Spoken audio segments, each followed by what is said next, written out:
Write your best wet waste. This is dry waste and this is wet waste. Okay, you can educate them. And in our third standard or something, so many things are there like hazardous waste and another some more four type of very industrial waste is there. So if you want two more class can be put it in that and ask them to do the this one how to segregate it. Unless you teach them now, they will not do that. In future also they won't be learning it.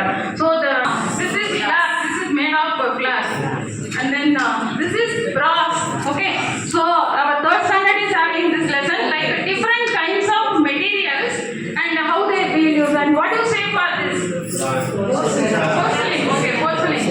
And this is mud. Okay, and then one small experience I want to share it with you. I asked one child, you come from a village, no? In your house, will they use this? No, now we are not so poor to use. And now you ask them to draw their shapes. I don't want to fill water here, and it is understood. See, these things will help them. Water takes the shape of the container. Water is colorless and odorless. It will take this one, and any color if you add, the water will get. Okay, this is very simple, and what we teach the child by using only just a waste material. Okay.